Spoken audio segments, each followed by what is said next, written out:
Hello and welcome to all our ASEAN My World 2030 SDG advocates. I am here today with my colleague Chi and I am Nadine. We both work at the UNDP Bangkok Regional Hub. This broadcast will be available on YouTube. We're going to be recording it. If you have any questions, please feel free to ask them on the YouTube channel, and we will look at them one by one and try to answer. Today, we're going to be looking at several things, and in particular, we're going to be looking at the handover event.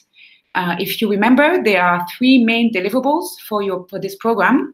The first one was to collect 500 votes on the My World or the ASEAN My World survey. The second deliverable is about Humans of My World stories, and if you look at your terms of reference, you are supposed to collect at least 5 Humans of My World stories.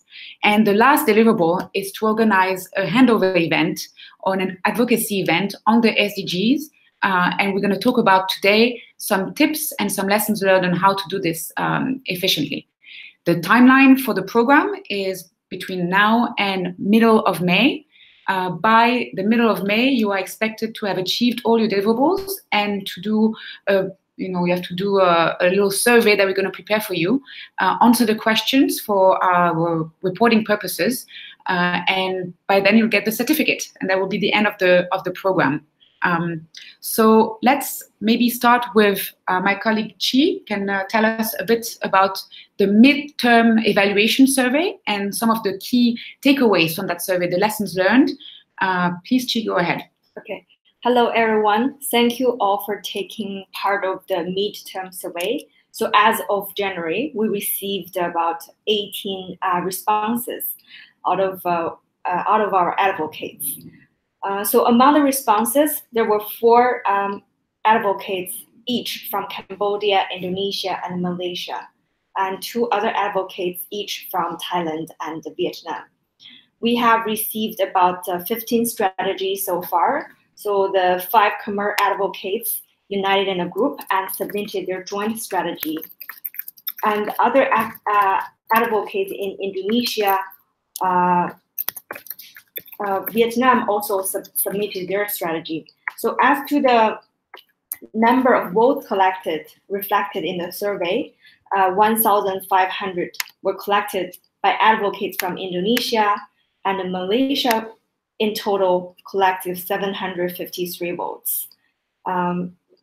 So Burmese advocates collected around 2,000 votes each, and making the total number was 384.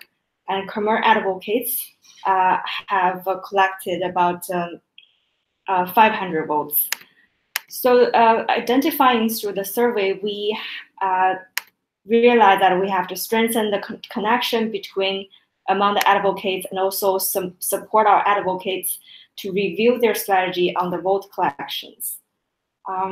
According to the survey, we also know that 95% of the respondent advocates have organized at least one event, and half of the advocates have organized no less than 3 events. So, however, if you take an account into the other half of the advocates who have not responded to the survey, that there's still great potential to be unleashed for all of you.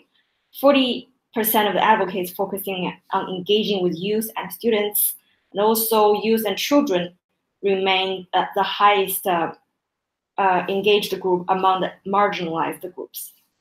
So now I'll hand over to Nadine. Thank you, Chi, for this brief presentation of the midterm evaluation survey, and thanks to all of 18 of you who took the time to answer it. I certainly hope in May, when we're going to send you the final survey, more of you take the time to fill it out. The reason behind this survey is not just to bother you on your free time. It's really to collect what you've done, and we're going to be showcasing it. So we really try to take the very important work that you're doing in your respective countries and then showcase it at the regional and at the global level. As many of you already know, there's an event taking place, the Global Day for Action on the SDGs. It's a festival that's organized by our partner from the UN SDG Action Campaign, and it's going to be taking place in the first few days of May. So this is a good timeline, a good day for you to also engage. And then if you use the program hashtags Act for SDGs and My World 2030, it will be really your work will be elevated, and on social media you will get a lot of exposure. So we really strongly advise you to think about organizing your handover event between the 2nd and the 4th of May. That would be a very good date, knowing that there are going to be events. The main event is in Bonn, Germany, but there are going to be events all over the world organized by some of the partners from the UN SDG Action Campaign. Let's have a look at the so the next slide is, trying to change the slide, here we go. So here we go, the time frame. Global Festival of Action, 2nd to 4th of May. Of course, I would like to highlight that if there are in your respective countries other dates that work for you, because you have, because of your studies or because of your work, or because there's an important event taking place in your country at a different date between now and mid-May, you are encouraged to do it at the time that is convenient to you, convenient to your partners, and that makes sense. So the 2nd to the 4th of May is ideal because you will benefit from the exposure of the hashtags, especially on social media, but you can also organize it at a different time. Now let me go into maybe some tips and lessons learned about planning, how to organize an event. What I'm going to explain here, some of you already know and have done in the past. You've already organized events very successfully. Some of the very good ones here are highlighted. We have an example from Brunei, Cambodia, and Indonesia. We will share these slides and the hyperlinks with you in the Facebook group, so don't worry about it. But there are very good examples, and you're more than welcome to use those examples and tailor it for your own context. So the example from Brunei, for example, it was a very good example about doing a lot of outreach on social media and how to do a proper budget. Let's have a look if you can see it properly. Here we go.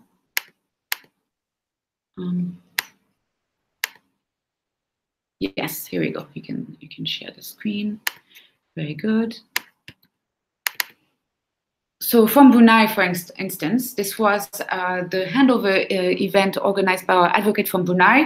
Was a very good project proposal where you had a very good overview of like what she was trying to do and what she was trying to achieve. It was a very successful event for many different reasons, but I think the fact that she had a very clear project proposal, a vision, the mission, really explaining what she was trying to do was instrumental at getting partners on board and getting other stakeholders, other youth groups, other youth organizations engaged also going forward to organize this event. So as you can see, you have a very clear vision and mission. These would be some of the vision and the things that you can do as well. So it's about localizing the SDGs, acting together, unifying communities, unifying your movement.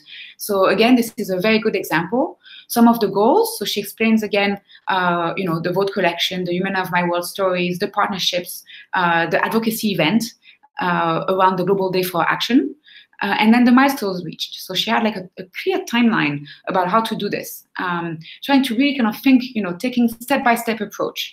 Because if you think about your handover event, it might seem a bit overwhelming. There's a lot of things, of small things to do.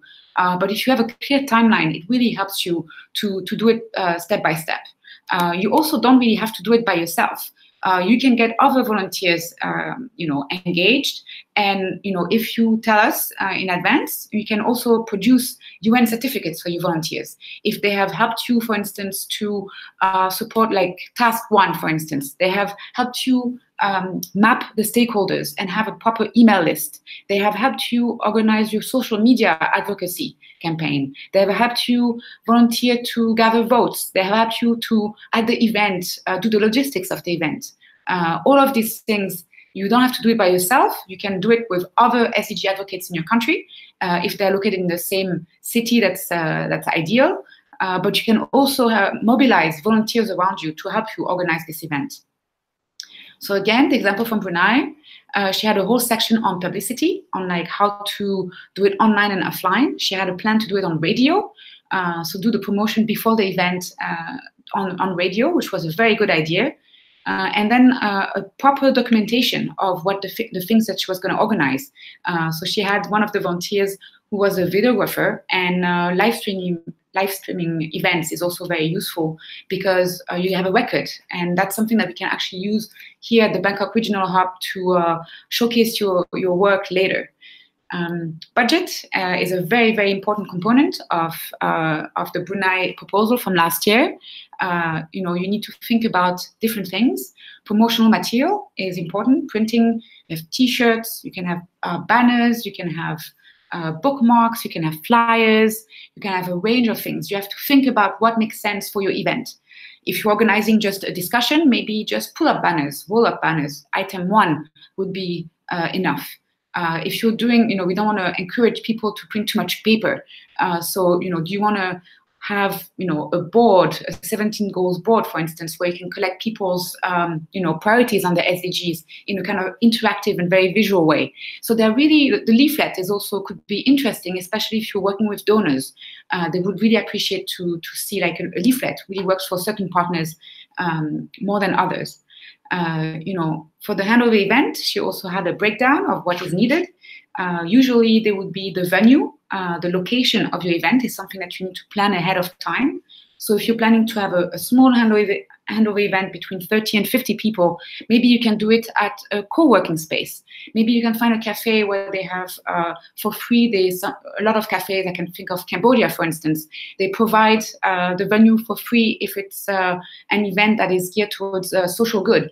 So you need to look at the venue, at the location as a first priority. The venue will dictate how many people you can really invite. Souvenirs is also goodie bags is a good thing, but not necessary, I would say. But it would be very often very nice to have refreshments, especially if you're having VIP guests. I'm thinking about the example from Joss and other SDG advocates in Indonesia, where they had a massive event. It was 600 people organized in partnership with the University of Indonesia.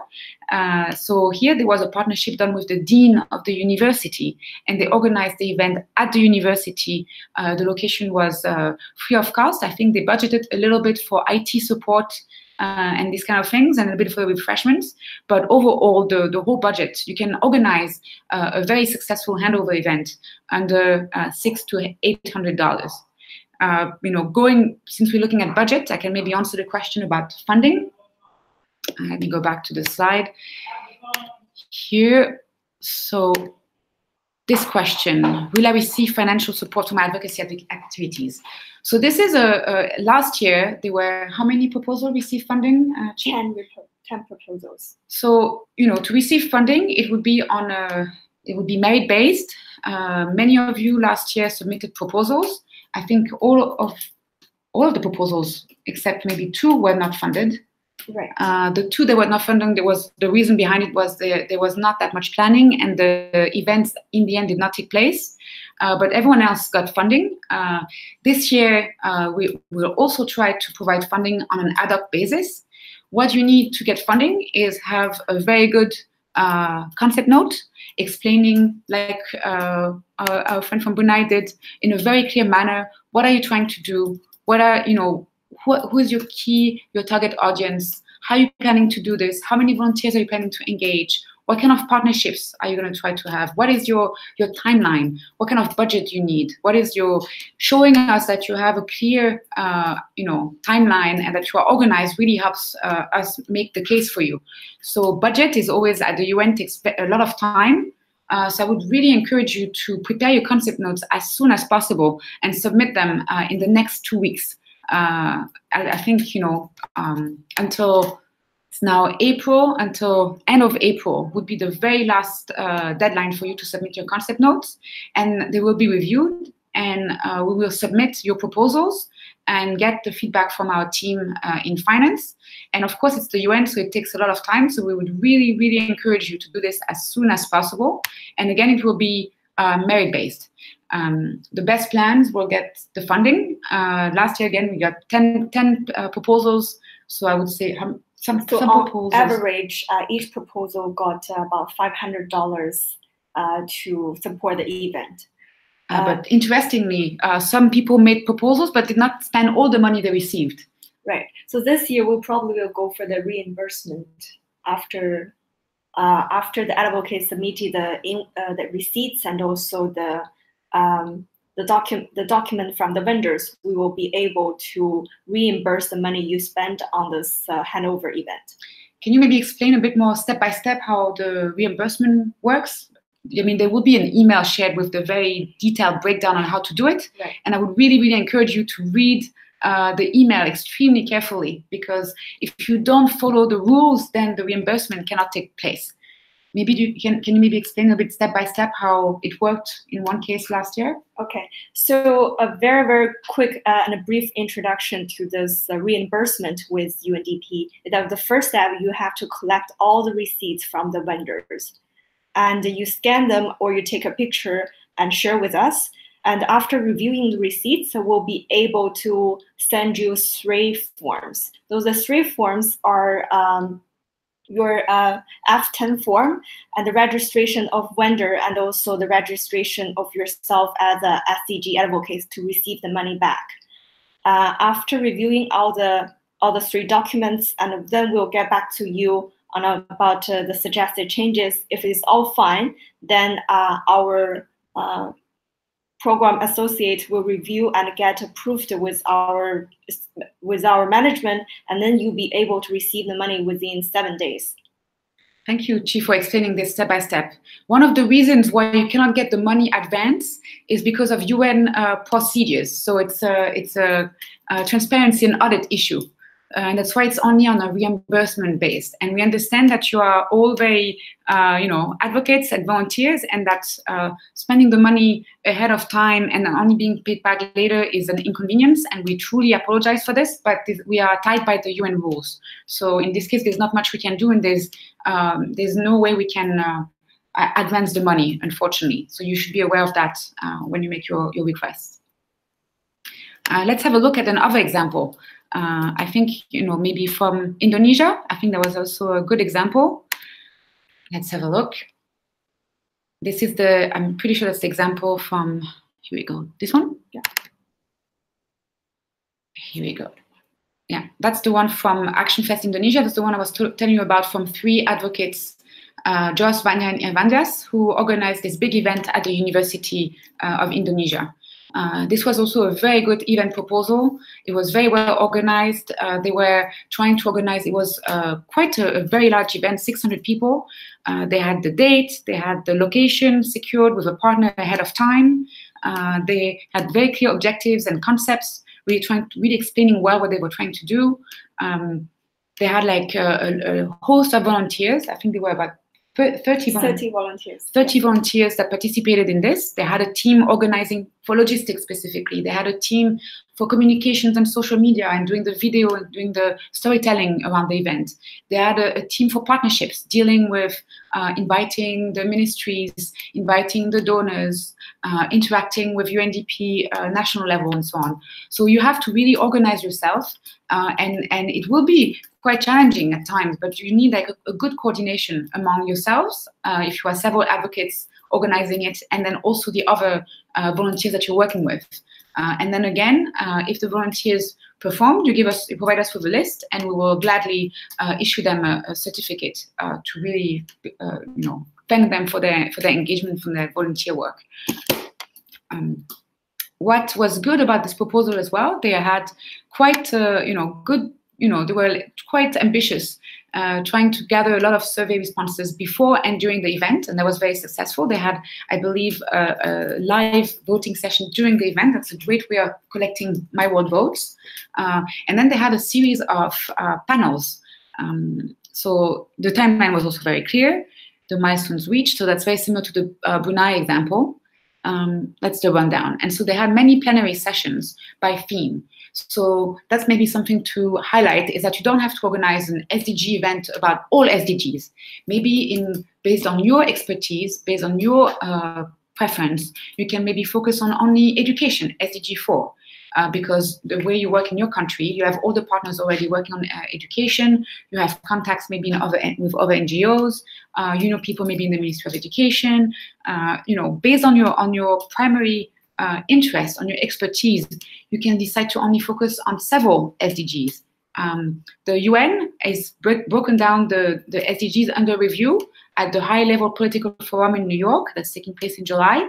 And recently we had also the Asia-Pacific Forum on Sustainable Development. And the SDGs under review this year, there are 6 or 7, among which you have SDG 10, which is on inequalities, SDG 16 on good governance, peace, and also, you know, civic engagement. And you have also SDG 17 on partnerships. So these are some of the SDGs you can maybe have a look at. What I like about this proposal, they have, you see, between 4 and 4:30, they had a prayer break. So really try to tailor the event to your local context. Whatever makes sense in your country, in your community, wherever you're organizing your event, make sure that, you know, it doesn't have to be all SDGs, doesn't have to be, you know, necessarily with experts and speakers. And if your proposal is good, we did that for many events last year, we connected you with the UNDP country office. I think that's the second question that kind of came up during the midterm evaluation survey, was about how can I get support from the UNDP country office and the UNV field office? Maybe I can answer this question now. So, as you know, we work at the regional level, and we have country offices in 32 countries in Asia Pacific. So, and in every 10 ASEAN countries, except Singapore and Malaysia, Brunei and Malaysia are in a joint office. So for those of you based in Brunei or in Singapore, we will connect you with the Malaysia office, responsible for the 3 countries. We tend to, you know, we will help you with your project proposals, trying to perfect them, making sure that they make sense. You can inspire yourself from previous examples from Brunei, Indonesia. There was a third example also from Cambodia that we liked a lot. We will connect you with the UNDP country office once your handover event rundown is kind of, you know, finalized, when you're in the final stages of organizing it. And we can not guarantee that the country office will be available on those dates. We cannot guarantee that they will send you a UNDP speaker, but we will try. So that's the pledge that we make to you, is if you work hard on your end, you organize you have a good concept note, you have mapped your stakeholders carefully, you have tried to connect the dots, you have really tried to leverage all the partners that you have, and you really organize you know, a good event, we will make sure that we will introduce you to the country office and make your case on your behalf, and make sure that that they are informed about it, and that they can try to support you in different ways. Different UNDP country office might support you in different ways. In the case of Indonesia, for instance, for the event we were just talking about, the SDG Action Fest, I think we in the end we got our regional manager, Asia Pacific wide, to record a video for the opening ceremony. So it was a 3-minute video that was welcoming all the participants, talking about the importance of SDGs, thanking the SDG advocates for their engagement, thanking the students, the 600 students who were NGO workers and other partners who were present. And that was, like, you know, really a good way to get support from our senior management. In other cases, you could have a UNDP speaker maybe coming and taking one of the panels on your event. They might be, other country officers might be able to lend you some SDG material, some SDG standees and banners. They may have some SDG goodie bags that they can share with you. So that was the case with the UNV field office. They had a lot of publications in Indonesia that they could bring, publications about volunteerism, about the SDGs. So you could get, like, you know, a publication table for your event and for your participants to pick up when they are at the event. So this is, in a nutshell, how we can connect you to the country office and the field offices. Be mindful that our colleagues at the national level are also extremely busy people. So we really need to make sure that, you know, a little bit of a quality assurance before we connect you. But if you do your job well, we will make a pledge that we will guarantee that we will connect you and that you will get as much help as they can offer. Hopefully, the timing of your event is not on the weekend, because that's a bit of an issue for. So this is our job is during Monday through Friday, and sometimes if your event is on a weekend, it's less likely that the UN will be able to attend. Our colleagues have families and they have their own free time. For instance, today there was an event in Cambodia organized by Resna Bell and 3 other Khmer advocates. It was this morning at 9 a.m. And in the end, they did it without us.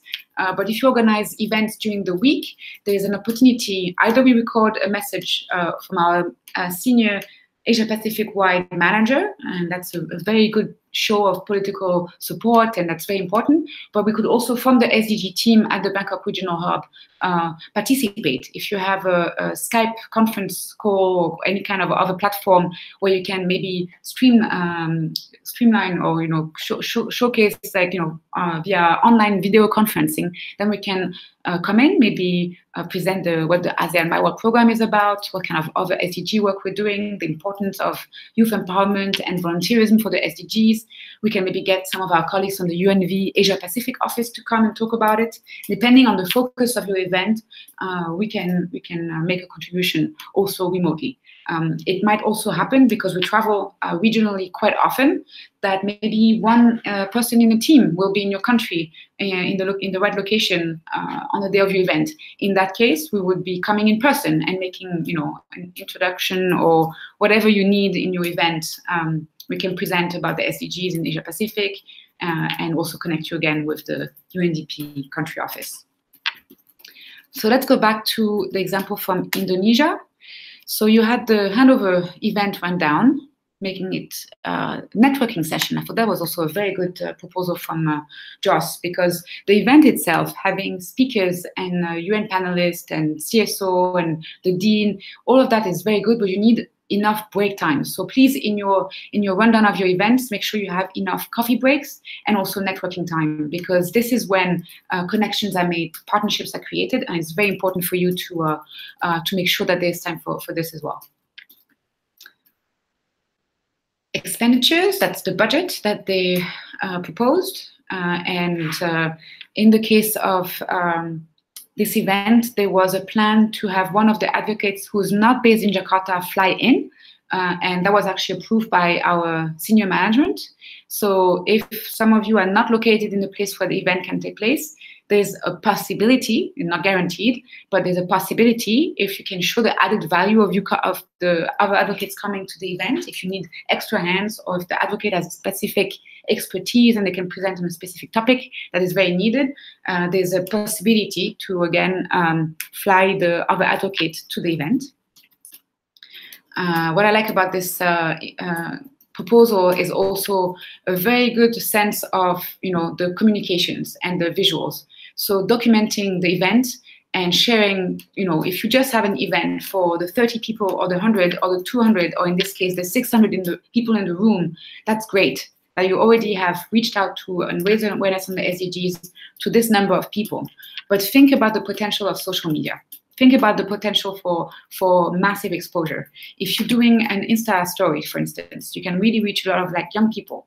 I would encourage you to also do your outreach in local language. Really make sure that your event doesn't stay in the room, but that the event gets the exposure it deserves and the exposure it should get. So please make sure there is a communication, a social media plan in your event proposal. All right, there was a third example from Cambodia. Maybe we can have a look at this one now.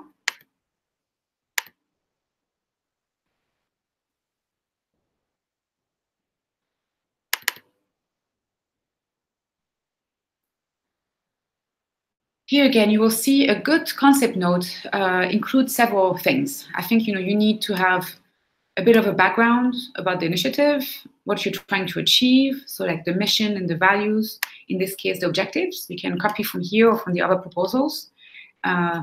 Presenting yourself, who is in your team, who are you? That you need to have that in your proposal. Having your contact details, it's important. Showing what you've done previously is also very good.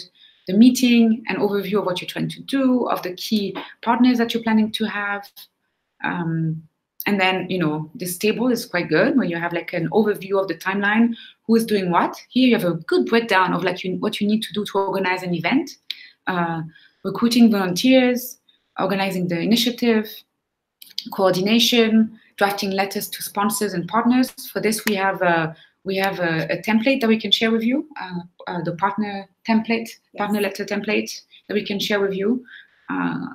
Which you don't have to really start from scratch necessarily. That link can be shared with you again in the Facebook group again. Then really trying to identify who you're going to work with, identifying your partners.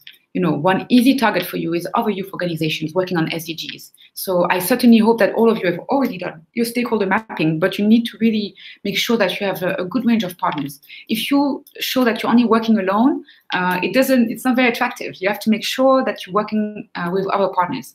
Why would the UN partner with you if you cannot even partner with the other youth organizations or other peers and counterparts that you have?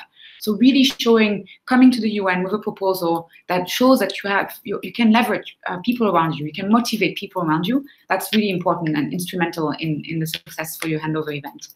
Another key target audience, I think, should be your local representatives, inviting people from the municipality working on sustainable development, working with the people at the provincial level. So mayors, provincial councillors, all kinds of local administration representative, local authorities is very important. That really shows that you're thinking long term. You're not just organizing one event for the sake of organizing an event. You're connecting the dots. You're getting, we're talking about SDGs, something that is not just, it's not a short-term initiative. SDGs, it's by 2030, but when you think about it, it's long-term. It's for future generations. It's, so you really need to think long-term, and just one event is one event, one day in the calendar. You have to connect and create partnerships, create systems that, after the program finishes, there's still something good is going to come out of it. Some partners are going to have met, that they can take on what you've started. And that's what really, it's about sustainability. It's about, kind of long-term impact. So really think about the event as not necessarily the end of the program, but more like, the beginning of some partnership that you've created. Maybe you're going to get some volunteers very motivated and they can do their own SDG initiatives. So think about the replication potential, think about impact, think about sustainability, and how you're creating these connections. Once your event is a bit on the way, where you have your volunteer set up, you have your agenda, you have your concept note, you can meet also with local UN staff. So that can be a next step. The UN office in Cambodia, for instance, they have met several times with the UN RCO, the Resident Coordinator's Office, and they also met with the UNDP country office on several occasions to discuss. So in many, many places, there are youth focal points. That would be maybe your first point of entry. There are also SDG focal points. So depending on the size and depending on the quality of your event, we can connect you with different colleagues. Communication, reaching out and corresponding with partners and sponsors is very important. You have to make sure that all your partners are kept in the loop. Recently, we participated in the ASEAN Asia Pacific Conference. Many of the SDG advocates, 4 of you are actually ASEANers, so you will know what I'm talking about. And we participated in the Asia Pacific Conference. Our senior manager from the policy unit participated in the opening speech, and myself, I was there with Token, our SDG advocate from Myanmar, who was previously based in Thailand, and I presented My World 2030. In the afternoon during the Youth Speak event. So one of the key things that happened with Isaac, they would not really communicate with us very well. So they would give us partial information. There was a date change, and we found out about this on Facebook because I was following some of the organizers on Facebook. There was a change of location, and we were not informed. So when you engage partners, and I encourage you to please rewatch the webinar on partnerships and fundraising opportunities. Communicating with partners and donors can be quite sensitive, so make sure you're quite formal when you engage with people. Be respectful, because people, they can partner with you, but there are hundreds, if not certain places, thousands of other youth organizations they can partner with. So be respectful of people's time, make sure you address them politely. So, the basic, dear sir, dear madam, be clear in what you want. So, don't write necessarily 10 paragraphs. Be clear, be concise, be specific, Be clear about what you want, how you want it, when you want it. If you would like to meet, if you would like financial support, if you would like to be introduced to other partners, you have to make sure that you don't waste people's time. So when you communicate with the UN, when you communicate with private sector partners, when you communicate with any partner for that matter, please make sure you have someone who is responsible. You assign a specific person to dealing with communicating with external partners and with donors. And this person should make sure that when there's an update needed about the date, about the time, about the content of sessions, you provide them with the information in a very clear, very concise way. You don't send them 5 emails, 1 email about the date, 1 email about the event, 1 email about the session. No, you take the time to write a proper email, condensing, compiling all the information, well written, make sure you spell check, and make sure you have streamlined your communication. So one person assigned to partnerships and dealing with external partners, I think is a very good practice. Again, I suggested it earlier, having a dedicated person for communications and for social media. You can have a team. Think about some of your volunteers who has a good number of followers on Instagram, on Facebook, on Twitter. What are the other platforms online? What are the other platforms that people around you, the young volunteers, use, and make sure that there's a communication plan. We can share with you, there's the social media package, actually. Yes.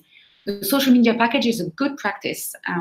You have it on the Trello board, so please go back to it. And you have it also, it's listed in, of course, in the Advocates Guidebook, which is the key document that you should always refer to if you have any questions.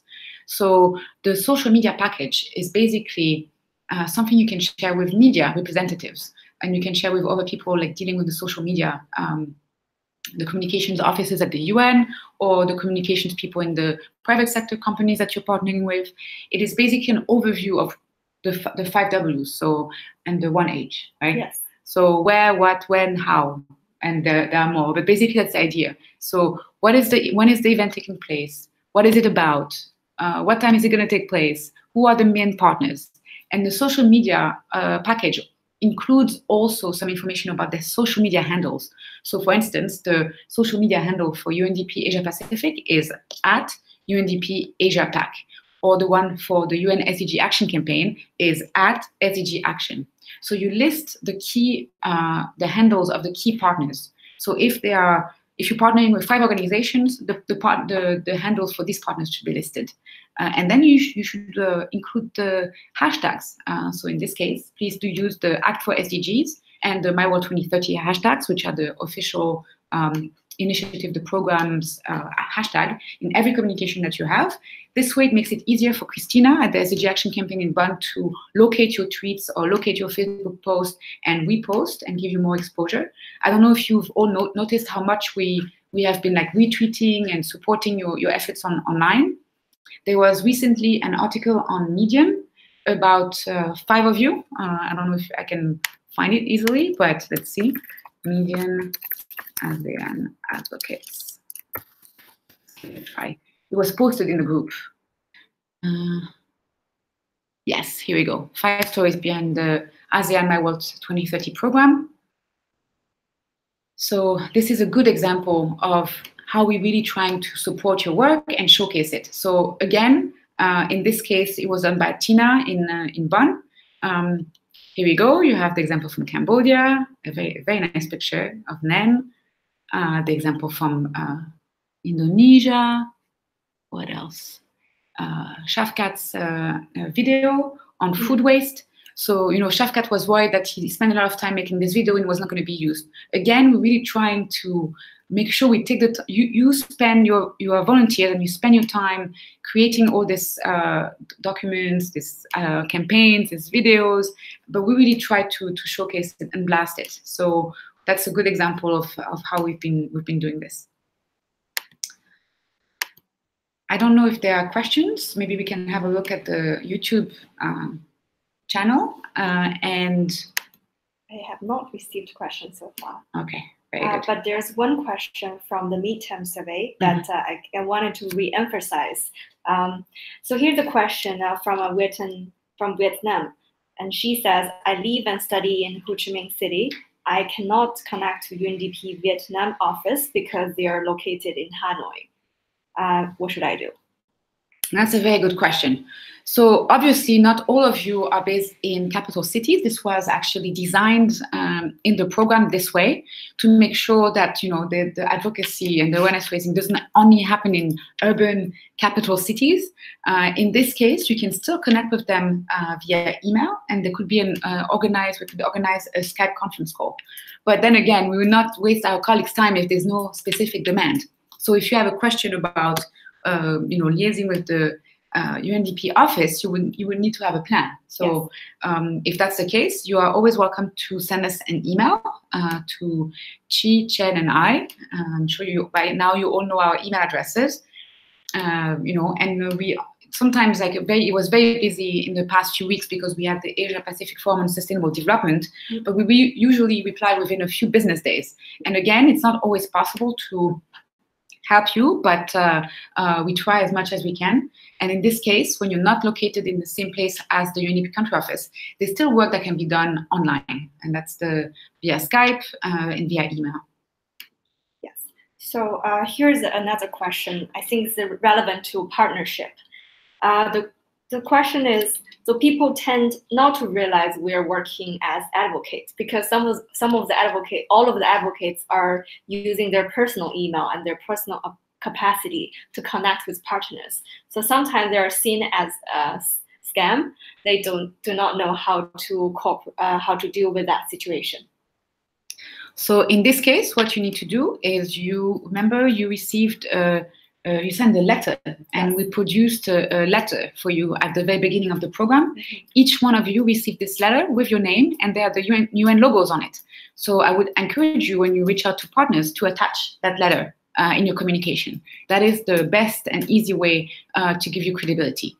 Now, in specific cases, I would not encourage you to do that for all cases, but for important emails. If you're writing to the UN office, for instance, it is possible for you to maybe copy us.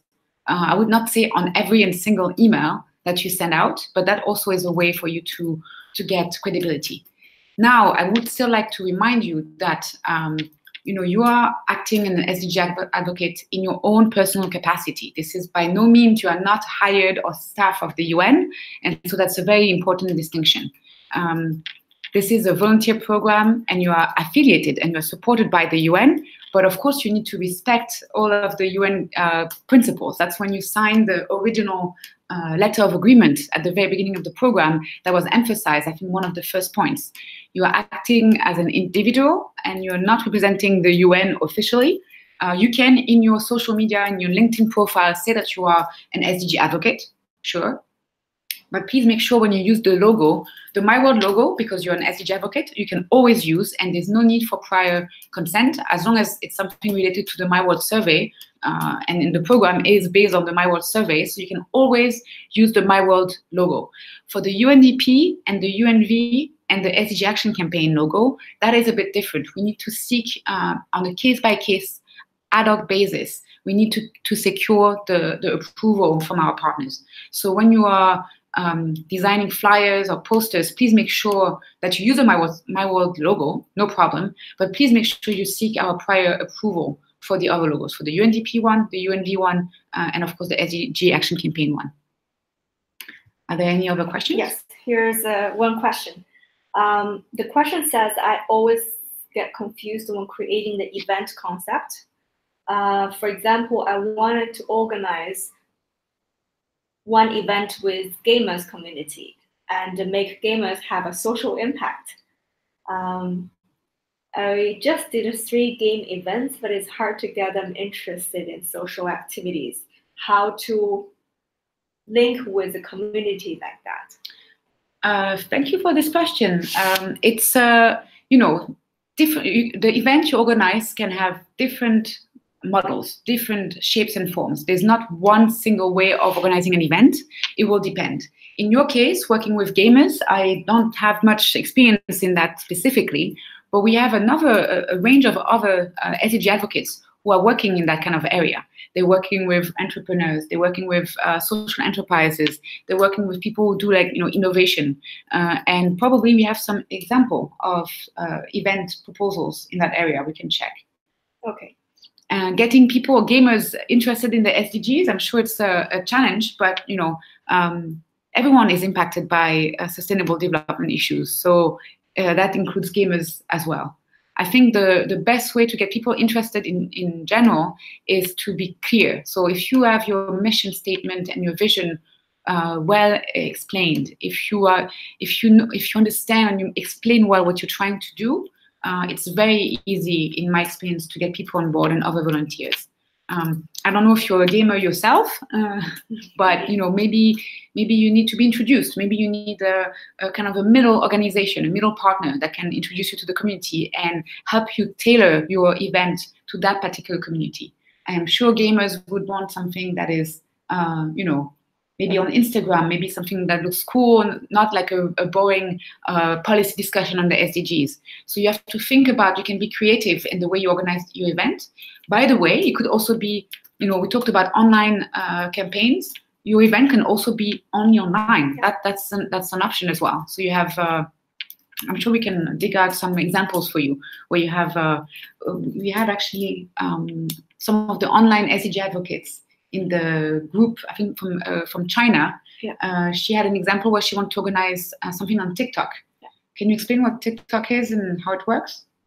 So TikTok is one of the most popular online short video production platform. So you can record a short video and you say this is step 1, 2, 3. For example, this video created by the Chinese online SDG advocates, that she recorded a video with her walking on the street and then picking up the bottles in the neighborhood and then throw them into the bin. So basically, it's an idea that to inspire people to do a kind of video contest, to follow your good deeds, and then to spread this action to the others.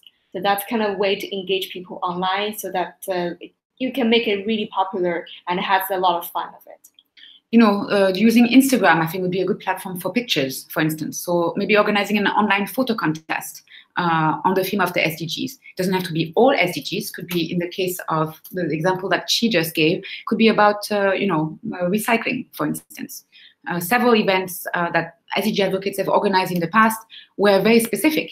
I think it was Malaysia. You had Nadila organized Say No to Plastic event. That wasn't specifically online, but my point being, it was very specific.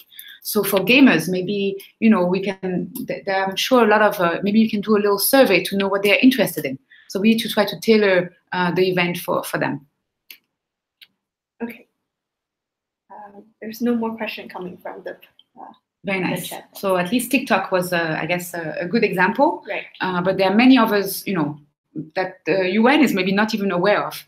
I think one thing I can mention here is that we are compiling a curated list of tools and resources on how to do advocacy online and offline. Some of the examples that are listed in this document are actually from the SDG advocates themselves. We have the 2030 Youth Force in the Philippines. Jules is one of the SDG advocates in the Philippines.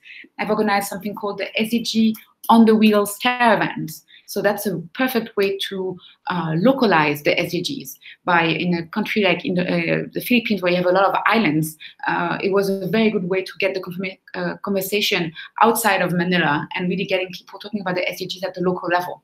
So this publication is being finalized in the next few weeks, but we will share the draft with you. And there are 58 tools and resources that we've listed so far. They range from online one-stop platforms, websites such as the SDG Zone and the SDG Help Desk, which are places where you can find, webinars, publications, message boards, all kinds of tools and resources on the SDGs. But you also have examples of videos that you can do, or songs, or dances, and all kinds of very innovative and creative ways to raise awareness on the SDGs. So we can share this draft with you, and we'll do it in the Facebook group as a follow-up to this call. And maybe some of the things there will inspire you to really organize innovative events.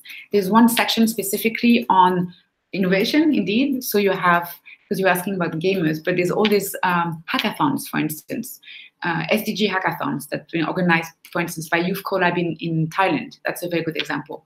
You have all kinds of social entrepreneurship contests.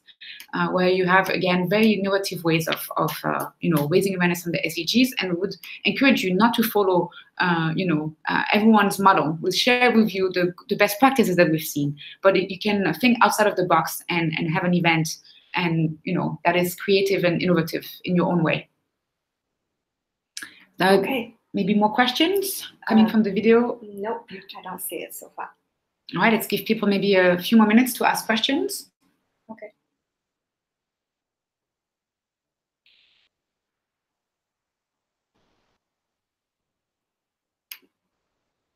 All right. If there are no more questions, I think we will wrap up for today. Yeah, we'll send a follow-up email with all the event proposals we have showed you, and also the context example from TikTok, and also the compendium of the SDG outreach toolkits. Yes, and a reminder, because we were talking about the flyers and the logos just earlier, there's a very good tool called Canva that we mentioned. It's in the SDG online guidebook as well. Please have a look at this tool. It's a very it's free, and it's a very user-friendly way of creating good visuals. And if you combine that with all the things that are on the Trello board, it's a very good way to create very good visuals. And by the way, the Trello board has been updated recently with a lot of material that you can use that's been produced by a designer. And some of them are ASEAN My World, and others are My World. So you can use them in different contexts. Maybe you can give us just an overview of the things available. Okay. Actually, I can maybe access from here.